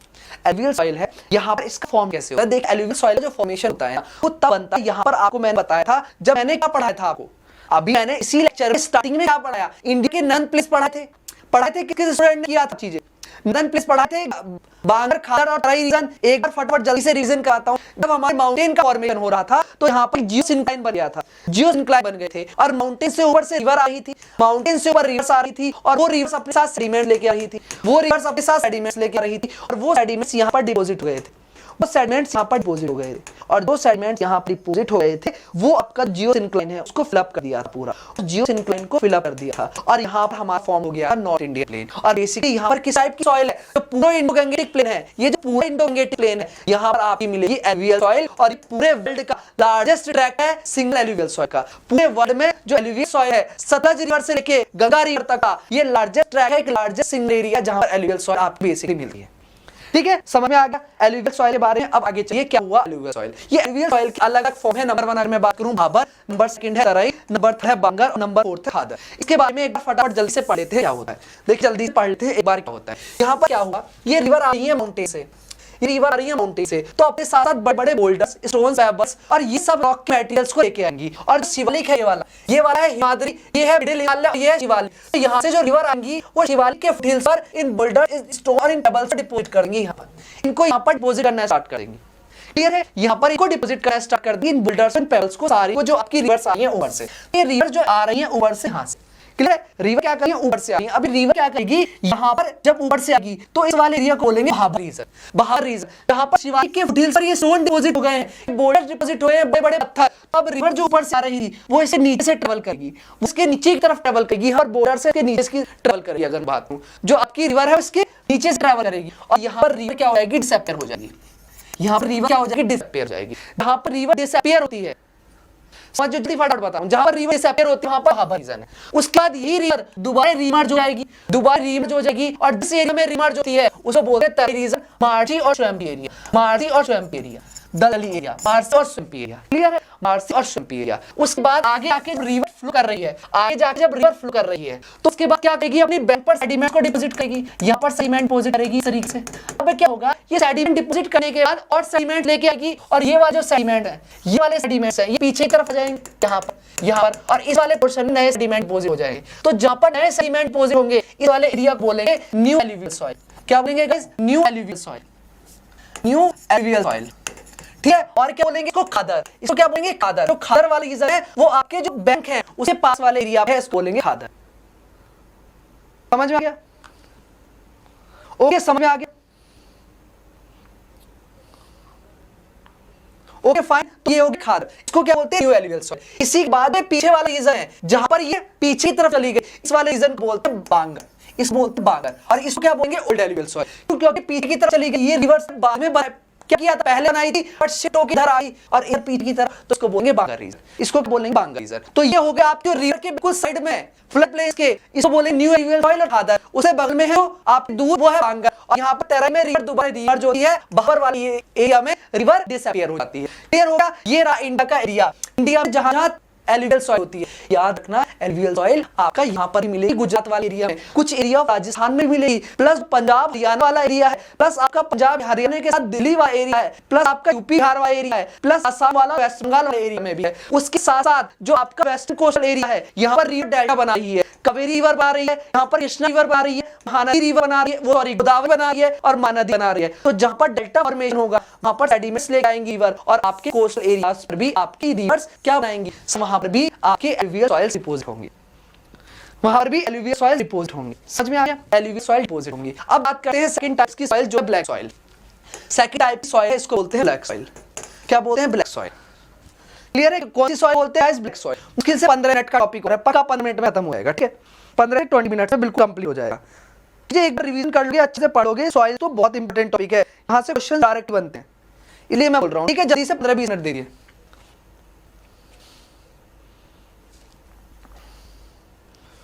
ओके फाइन, अब बात करते हैं ब्लैक सॉइल के बारे में। जो ब्लैक सॉइल है यहाँ पर फॉर्म होती है due to the solidification of lava. जब लावा का सॉलिडिफिकेशन होता है, लावा का सॉलिडिफिकेशन होता है, आपका वहां पर लावा है, ये लावा ऊपर आया तो इसकी सॉलिडिफिकेशन होने के बाद इग्निशियस रॉक बन गई और बेसिकली वहां पर जब उस इग्निशियस रॉक की वैदरिंग होगी तो उससे फॉर्म होगी ब्लैक सॉइल, उससे फॉर्म होगी आपकी ब्लैक सॉइल, तो उसी वैदरिंग होगी। क्लियर है? कहां पर मिलती है solidification of lava? Mainly found in Deccan plateau. कहां पर मिलेगी सर? डेक्कन प्लेटू मिलेगी। कौन? आपकी black soil, also known as black cotton soil. इसको हम क्या बोलते हैं? ब्लैक कॉटन सॉइल भी बोलते हैं, क्योंकि ब्लैक सॉइल ना यहाँ पर जो कॉटन की क्रॉप है वो बहुत ज्यादा होती है और इसको बोलते हैं हम रेगू सॉइल, इसको बोलते हैं रेगू सॉइल, रेगू सॉइल, इसको रेगू सॉइल। अब बात करते हैं कि यहाँ पर कॉटन क्यों होती है? क्योंकि सर ब्लैक सॉइल की प्रॉपर्टी होती है मॉइस्चर रिटेनिंग पावर। ये मॉइस्चर को बहुत ज्यादा रिटेन करके रखती है, मॉइस्चर को होल्ड करके रखती है, क्लिंग नेचर की होती है। कौन? आपकी ब्लैक सॉइल। और याद रखना, जब आपकी ब्लैक सॉइल मॉइस्चर को होल्ड करके रखेगी और जब ड्राई सीजन होगा तो इसमें बहुत बड़े बड़े क्रैक्स डेवलप हो जाएंगे ब्लैक सॉइल में, यहाँ पर बहुत बड़े बड़े क्रैक्स डेवलप हो जाएंगे। समझ में आ गया? ठीक है, यहाँ पर क्या हो जाएंगे? क्रैक्स डेवलप हो जाएंगे ब्लैक सॉइल इस वाले एरिया में। ठीक है, यहाँ पर क्या हो जाएंगे सर? क्रैक्स डेवलप हो जाएंगे। क्लियर है? ठीक है, पॉइंट क्लियर है यहाँ तक? किसी को कोई डाउट? तो ये आपका ब्लैक कॉटन सॉइल रेगू सॉइल बोल जाती है। इसकी मॉइस्चर रिटेनिंग पावर बहुत अच्छी है, डेक्कन प्लेटू वाले एरिया में मिलती है जहां पर वोल्केनिक इरप्शन हुआ, फ्रेंच यूनियन हॉटस्पॉट से इंडियन प्लेट मूव कर रही थी उस टाइम पर। ओके, ब्लैक कलर क्वेश्चन बनता है कि इसका जो ब्लैक कलर है वो किस कारण से होता है? मुझे बताइए इसका ब्लैक कलर किस कारण से होता है? रेड सॉइल का फेरिक ऑक्साइड के कारण होता है। मैं एक चीज बताई थी हेमेटाइट करके, किसको याद है मुझे बताइए एक बार फटाफट। हेमेटाइट करके एक चीज बताई थी मैंने आपको बहुत अच्छे से, फिर आप बताइए आपको चीजें पता लग जाएंगी। ब्लैक सॉइल में एक चीज बताई थी आपको कि यहाँ पर जो ब्लैक सॉइल है उसका जो ब्लैक कलर है वो किस कारण से होता है? बताइए फटाफट, कोई बताए ब्लैक सॉइल का ब्लैक कलर किस कारण से होता है? हेमेटाइट किस कारण? बिल्कुल सही बात है, हेमेटाइट मैग्नेटाइट दोनों को मिला दोगे, ये टेक्नीफेरस मैग्नेटाइट के कारण होता है। बिल्कुल सही बात है, किस कारण होता है? टेक्नीफेरस मैग्नेटाइट के कारण होता है, जो इसका रेड कलर होता है, ब्लैक कलर होता है। जो हमारी रेड सॉइल है उसमें फेरिक ऑक्साइड होता है, जो ब्लैक कलर है उसमें क्या होता है? ब्लैक सॉइल में आपका समझना मेरा पॉइंट, ब्लैक सॉइल है उसका ब्लैक कलर होता है वो टेक्नीफेरस मैग्नेटाइट के कारण होता है, और रेड सॉइल उसका फेरिक ऑक्साइड के कारण होता है। Black colour is the iron content. कौन सा आयरन कंटेंट? टेक्नीफेरस मैग्नेटाइट के कारण होता है आपका। ठीक है, किसके कारण होता है? टेक्नीफेरस के कारण होता है। बताइए किसी को भी कोई डाउट किसी तरीके से? टेक्नीफेरस किस मैग्नेटाइट के कारण होता है? एलुवियल सॉइल आपकी ज्यादा फर्टाइल होती है इस ब्लैक सॉइल से, ब्लैक सॉइल से ज्यादा क्या? एलुवियल सॉइल तो सबकी फर्टाइल, सबसे मोस्ट फर्टाइल सॉइल होती है, इससे फर्टाइल कोई भी सॉइल नहीं होती आपकी एलुवियल सॉइल से। Residual type of soil question बनेगा इस चीज में डेफिसिट है, डेफिसिट होती है नाइट्रोजन में, नाइट्रोजन प्रेजेंट नहीं होता, फास्फोरस प्रेजेंट नहीं होता ब्लैक सॉइल में। ये पॉइंट हमेशा याद रखना। लोकेशन देख लीजिए ब्लैक सॉइल की, डेक्कन प्लेटू। ठीक है, डेक्कन प्लेटू ब्लैक सॉइल की लोकेशन देख लीजिए, गुजरात मिल जाएगी। यही रीजन है जो गुजरात महाराष्ट्र वाला एरिया है ना, यहाँ पर कॉटन टेक्सटाइल इंडस्ट्रीज बहुत ज्यादा है, कॉटन टेक्सटाइल इंडस्ट्रीज बहुत ज्यादा है, क्योंकि यहाँ पर कॉपर की कल्टीवेशन होती है, वो सॉरी कॉटन की कल्टीवेशन होती है, और कॉटन की कल्टीवेशन होने से यहाँ पर इंडस्ट्री है, रॉ मटेरियल है, और उसके बाद ट्रांसपोर्ट कर दी जाती है आपकी वेस्टर्न कंट्रीज से। इसी वजह से ट्रांसपोर्ट भी अवेलेबल है, चीप लेबर एक तरीके से अवेलेबल हो जाती है, और यहाँ पर रॉ मटेरियल भी इजीली अवेलेबल हो जाता है जो कॉटन की क्रॉप है उसको।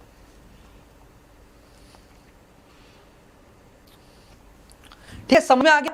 किस चीज में? इसमें रिच, पोटास में रिच होती है। बताइए किस इसमें रिच होती है? फटाफट बताइए। पोटास में रिच होती है, नाइट्रोजन में लैक करती है, फास्फोरस भी लैक करती है। किस चीज में रिच होती है? रिच में होती है लाइम, लाइम बहुत अच्छा होता है इसमें, एक आयरन, मैग्नीशिया, एल्यूमिनियम और प्लस पोटास भी इसमें प्रेजेंट होता है आपका इसमें ब्लैक सॉइल में। ब्लैक सॉइल में पोटास भी होता है, हाईली क्ले नेचर, और मैंने क्या बताया था मॉइस्चर रिटेनिंग पावर बहुत अच्छी होती है और इम्परमिएबल होती है। दैट मींस क्ले नेचर की हो जाती है, वाटर नीचे पास नहीं पाता, परमिएबल नहीं होती, इम्परमिएबल होती है। Highly moisture retaining power, moisture retaining power बहुत अच्छी होती है, हाई, इसी वजह से क्ले नेचर की हो जाती है और इम्परमिएबल है, मतलब वाटर होल्ड कर लेती है, नीचे पास नहीं होने देती ब्लैक सॉइल। और यही रीजन की जो मॉइस्चर रिटेनिंग पावर है वो आपका इसकी ब्लैक कॉटन सॉइल के लिए इंपॉर्टेंट हो जाती है आपका।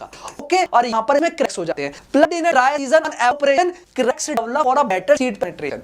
देख रहे हो क्या पॉइंट है? जो बताया तो वही चीजें यहाँ पर लिखी हैं। जैसे ड्राई सीजन होता है तो वहां पर क्रैक्स होते हैं, एवापोरेशन होता है सारा वाटर, और यहीं पर आपका होता है। रीजन कहां पर है? महाराष्ट्र में मिलेगी, गुजरात में मिलेगी, मध्य प्रदेश में, आंध्र प्रदेश में, तमिलनाडु में, और इंडिया में 60.60% टोटल लैंड एरिया में आप मिल जाएगी।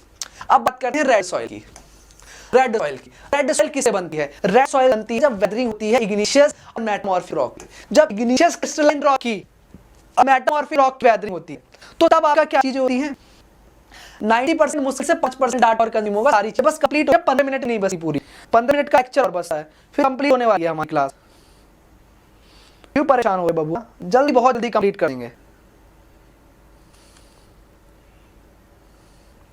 ओके, फटाफट दी से आइए अब बात करें 1.6 कर, चलो ठीक है 1.6। फिर अगर 1.6 के होगा ना फिर आपकी डिमांड पर कुछ चीज करेंगे, आप बोल गए ठीक है, एक अच्छा सा लेक्चर ले आएंगे, आप लोग अब डिस्कस करके बता देना, जो भी टॉपिक मैं नहीं कराया वो कवर करवा देंगे। रेड सॉइल के ऊपर बात करते हैं, किस बारे में? Red soil. रेड सॉइल जब वेदरिंग होती है ना, इरोजन एक्टिविटीज पूरा प्रोसेस होता है, आपका डिपोजिशन का, इरोजन का, पूरा आपका टेंपरेचर चेंज होने के कारण पूरा वेदरिंग प्रोसेस होता है, ग्लेशियर्स, मेटामॉर्फिक रॉक, तब रेड सॉइल का फॉर्मेशन होता है। किसका? रेड सॉइल का फॉर्मेशन होता है।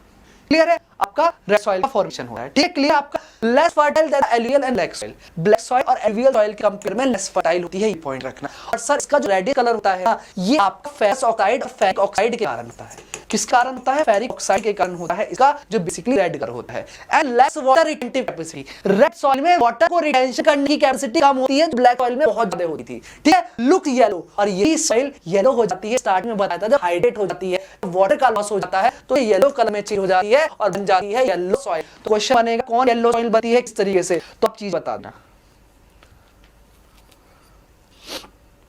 समझ में आ गया? तो वो आपकी कौन सी है sir? Moisture retaining power. Moisture retaining power बहुत कम है और आपकी हाइड्रेट हो जाती है येलो सॉइल, वो येलो कलर में कन्वर्ट हो जाती है, अब आपकी रेड सॉइल हाइड्रेट हो जाती है। ट्रांसपोर्टेड टाइप ऑफ सॉइल है, बेसिकली डेफिसिट किस चीज में? नाइट्रोजन में लैक करती है, लाइम में लैक करती है, मैग्नीशिया, ह्यूमस नहीं होता। ह्यूमस हमेशा याद रखना, जो माउंटेनियस सॉइल होती है ना, उनमें ह्यूमस कंटेंट बहुत हाई होता है। जो माउंटेन की सॉइल होती है वहां पर ह्यूमस कंटेंट बहुत ज्यादा होता है, क्योंकि वहां पर ऑर्गेनिक डिकम्पोजिशन होता है वहां पर। इस वजह से फॉस्फेट में, नाइट्रोजन है, लाइम में मैग्नीशिया और ह्यूमस, इन चीजों में लैक करती है बेसिकली रेड सॉइल है। इन चीजों में रेड सॉइल लैक करती है। समझ में आ गया? ठीक, बहुत सारे स्टूडेंट, आई थिंक मेरे हिसाब से इस क्लास में अगर 170 स्टूडेंट देख रहे हैं, तो 100 से ज्यादा स्टूडेंट ऐसे हैं, मुझे पता है, तो मॉर्निंग से क्लास देख रहे हैं। कौन कौन स्टूडेंट है जो स्टार्टिंग क्लास देख रहे हो? फटाफट भाई, ये सीएन में जो स्टूडेंट स्टार्टिंग से क्लास देख रहे हैं मॉर्निंग से 11 AM से या 10-15 मिनट बाद आपकी जो 11:25 11:30 पर क्लास स्टार्ट होगी, उसके बाद से देख रहे हो। क्या फटाफट बताइए। ओके, अब लोकेशन लिख लीजिए रेड सॉइल की। ये देखिए, रही रेड सॉइल, यहाँ पर ये रही रेड सॉइल, ये रही रेड सॉइल, ये ही रेड सॉइल, ये रही रेड सॉइल, ये रही रेड सॉइल। अब क्वेश्चन पता है क्या बनेगा आपका? अब क्वेश्चन क्या बनेगा आप? ये पॉइंट जो सबसे इंपॉर्टेंट है, इंडिया के अंदर सेकंड लार्जेस्ट एरिया कौन कवर करती है? ब्लैक सॉइल या रेड सॉइल? इंडिया के अंदर कौन सी सॉइल ऐसी है जो आपकी लार्जेस्ट एरिया कवर करती है? रेड सॉइल और ब्लैक सॉइल। समझ में आ गया? बताइए बेटा, कौन सी सॉइल है जो इंडिया में आपका लार्जेस्ट एरिया कवर करती है? फटाफट कमेंट में बताइए। सर सबसे ज्यादा जो एरिया कवर करती है ना इंडिया में, वो है एलुवियल सॉइल, और उसके बाद सेकंड नंबर पर सबसे ज्यादा एरिया कवर करती है ना, वो सर रेड सॉइल, और उसके बाद जो तीसरे नंबर पर करती है वो ब्लैक सॉइल। ये पॉइंट याद रखना, आपको मैं बता रहा हूं अभी से बहुत अच्छे से, इनको सीक्वेंस में याद कर लीजिए। सेकंड नंबर पर कौन है? रेड सॉइल, फर्स्ट पर एलुवियल है और थर्ड पर ब्लैक सॉइल है। सबसे ज्यादा एरिया कौन कवर करती है? क्लियर है यार? रिच की चीज में पोटास में अच्छा है और become fertile with the proper use of fertiliser and irrigation. Basically मैं क्या बात की, सबसे ज्यादा फर्टाइल कौन है? एलुवियल सॉइल है। वहीं पर सेकंड फर्टाइल सॉइल कौन सी है? ब्लैक सॉइल है। बट रेड सॉइल है ना, ये फर्टाइल तो नहीं है, बट अगर proper use of irrigation, proper fertilisation, जो जो न्यूट्रिएंट्स की रिक्वायरमेंट है वो आप फर्टिलाइजर को देख प्रॉपर यूज कर लो, तो आपकी यहाँ पर बेसिकली क्रॉप को ग्रो कर सकते हो इस वाले एरिया में जहां पर रेड सॉइल ग्रो करती है। सर पोटास रिच होती है, आपको ये पता होना चाहिए। ये पोटास होती है, रेटेड होती है, फेवर इन नेचर होती है। ओके, कहां पर मिलेगी? टक्कर प्लेटू मिलेगी, छोटा नागपुर प्लेटू में मिलेगी। इसको चेंज कर लीजिए, रेड सॉइल आपकी ज्यादा होती है ब्लैक सॉइल से। ठीक है, छोटा नागपुर प्लेटू मिलेगी, तेलंगाना मिलेगी, नीलगिरी हिल्स में मिलेगी, तमिलनाडु मिलेगी, कर्नाटक मिलेगी, आंध्र प्रदेश में मिलेगी। सुटेबल किस चीज के लिए होती है? मिलेट के लिए, पल्सेस के लिए, लिनसीड के लिए, टोबैको के लिए आपकी सुटेबल होती है। और इंडिया में सेकंड नंबर पर है आपकी एरिया के वाइज, अगर मैं बात करूं एरिया वाइज इंडिया में सेकंड नंबर पर है रेड सॉइल, तीसरे नंबर पर है ब्लैक सॉइल। आपकी सबसे ज्यादा फर्टाइल कौन है? एलुवियल सॉइल, दूसरे नंबर ब्लैक सॉइल, और ये बहुत कम फर्टाइल होती है, बट हम इसको फर्टाइल बना सकते हैं किसको? आपकी वो रेड सॉइल है। रीजन बता रहा है, रिच इसमें पोटास में है, आपको बता दें किस चीज में वो करती है। डेफिसिट किस चीज में है? नाइट्रोजन में ब्लैक करती है, लाइम भी, मैग्नीशियम भी, ह्यूमस भी और फास्फोरेट में भी इन ब्लैक करती है। नहीं, ब्लैक सॉइल आप एक बार चेक कर लीजिए, इसका एरिया ज्यादा है आपके रेड सॉइल का। रेड सॉइल जो एरिया है वो आपका ज्यादा है, ये कम है आपका ब्लैक सॉइल के कंपेयर। ठीक है, ये चेंज कर लीजिए। अब बात करते हैं लेटराइट सॉइल। गलत नहीं पाएंगे कुछ भी, जो चीज अगर पीपीटी में कुछ गलत लिखी हुई है ना, उसको मैं ठीक कर दूंगा। ठीक है, क्योंकि पीपीटी पता क्या होता है, कभी भी कंटेंट लेने के और काम होता है, तो वहां पर चेंजेस हो जाते हैं चीजों, तो बट वो चीज सही है, मैं आपको करेक्ट करवा दूंगा वहां पे। ओके,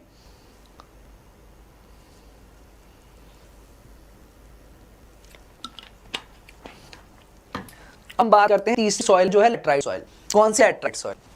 लेटराइट सॉइल अब फॉर्म होती है, form under condition of high temperature. कब फॉर्म होगी? जब हाई टेंपरेचर होगा। याद रखना क्यों सर ये हाई टेंपरेचर क्यों इंपॉर्टेंट है? क्योंकि जब हाई टेंपरेचर होगा तो लो प्रेशर होगा, लो प्रेशर होगा तो रेनफॉल ज्यादा होगी। लेटराइट सॉइल हमेशा उस एरिया में मिलेगी जहां पर टेंपरेचर हाई होगा। तो सबसे ज्यादा लेटराइट सॉइल कहां पर मिलेगी? जहां पर रेनफॉल बहुत एक्सेस में होगी, और एक्सेस में सबसे ज्यादा कहां पर होती है? इक्वेटोरियल रीजन में। इक्वेटोरियल रीजन में रेनफॉल ज्यादा होते हैं, टेंपरेचर हाई होता है, प्रेशर लो होता है, एयर राइज करती है, कन्वेक्शन रेनफॉल होती है, और वहां पर आपकी लेटराइट सॉइल होती है। What is laterite soil? होती क्या लेटराइट सॉइल? मैं आपका बात कर रहा हूं, मैं बात कर रहा हूं लेटराइट सॉइल के बारे में।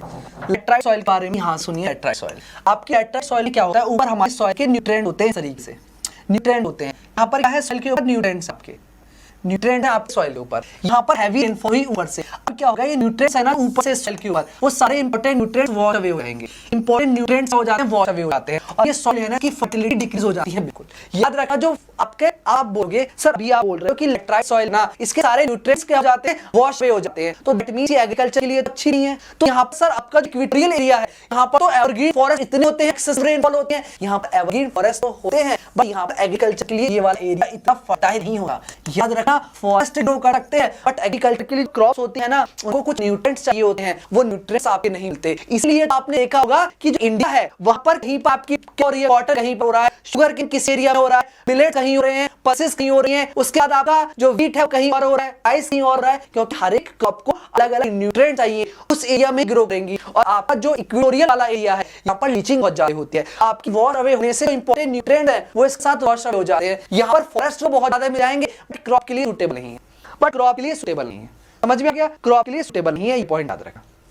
ठीक है, किस चीज के यूज होती है सर, जब ये लैटराइट सॉइल हार्ड हो जाती है ना, जो ब्रिक्स है, ईंट है, उनको बनाने के बहुत सूटेबल होती है, जो बिल्डिंग मटेरियल्स है उनको बनाने के लिए बहुत सूटेबल होती है, जो हमारी लैटराइट सॉइल है, बिल्डिंग मटेरियल्स बनाने के लिए बहुत अच्छी होती है आपकी laterite soil. Formed under condition of high temperature and heavy rainfall, alternate wet and dry period, and this formation takes place under the monsoon condition. जब रेनफॉल बहुत अच्छी होगी, अल्टरनेट वेट ड्राई सीजन होगा, तो लैटराइट सॉइल बनेगी। Formed by the leaching, ऊपर के nutrients हैं वो वॉश अवे हो जाएंगे, और उस प्रोसेस को बोलते हैं leaching away of silicus matter. Basically इसके जो ऊपर का सिलिका कंटेंट है वो वॉश अवे हो जाएगा with rain, lime and silica है वो आके वॉशेस अवे हो जाएंगे, और इसमें बचेंगे इनसॉल्युबल आयरन और एल्युमिनियम के कंपाउंड, किसमें, इसको बोलते हैं डीसिलिकेशन।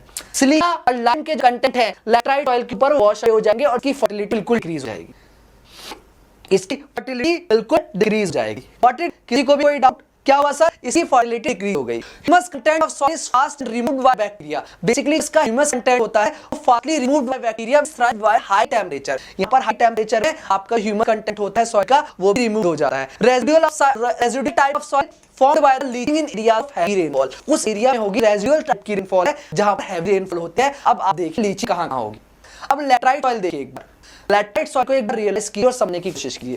देखिए गाइस, ये गैरो खाली जगह है जहां पर मैं बता रहा हूं कि ये लाइट पिंक कलर दिख रहा है आपको, ये वाला पोर्शन, ये वाला पोर्शन दोबारा समझाता हूं कहां पर होती है आपकी। यहां पर आइए, ये मेघालय प्लेटो है, यहां पर मिलेगी, वेस्टर्न घाट एरिया में मिलेगी यहाँ पर लैटराइट सॉइल। क्यों? क्योंकि यहाँ पर हैवी रेनफॉल है, और जहां पर हैवी रेनफॉल है वहीं पर तो लीचिंग होगी, वहीं पर तो लीचिंग होगी, और जहां पर लीचिंग होगी वहीं पर तो लैटराइट सॉइल मिलेगी। इस वाले पोर्शन में, इस वाले पोर्शन में देखिए यहाँ पर लैटराइट सॉइल तो मिल रही है जहां पर हैवी रेनफॉल हो रही है। ऊपर से इस वाले पार्ट देखिए, यहाँ से साउथ वेस्ट ये रिट्रीट मानसून भी आता है, साउथ वेस्ट भी आता है, इस वाले एरिया भी लैटराइट सॉइल मिल जाएगी जहां पर लीचिंग होती है। क्लियर है? Laterite soil mainly found in the highland of प्लेटू where heavy rainfall, उस एरिया में मिलेगी जहां पर हैवी रेनफॉल होगी। Not useful for agriculture, agriculture के लिए यूजफुल नहीं है, ना बेनिफिशियल है, कुछ भी नहीं है।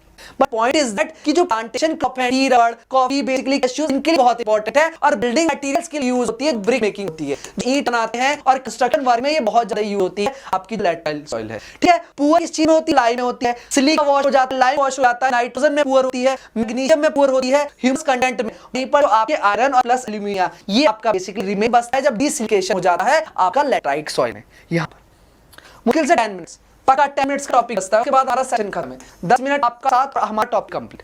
ठीक है, 10 मिनट और आप ब्रेन पढ़ते पढ़ते सुनने लगा, मैं सारी चीजें पढ़ा रहा हूँ, मुझे सारी चीजें बतानी है, और मैं नहीं सुना रहा हूँ, और आप पढ़ते पढ़ते हो रहे हो।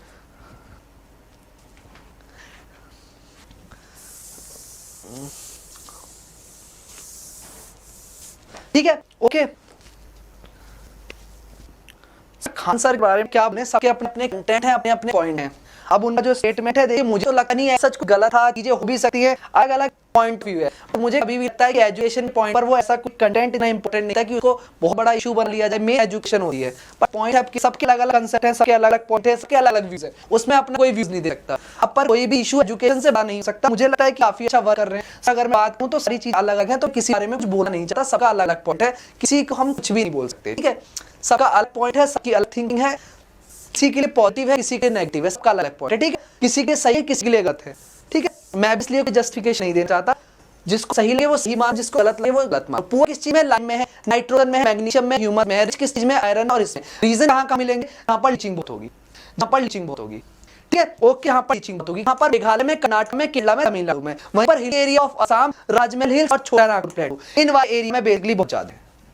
ठीक है, ओके, समझ में आ रहा है, चीज क्लियर है।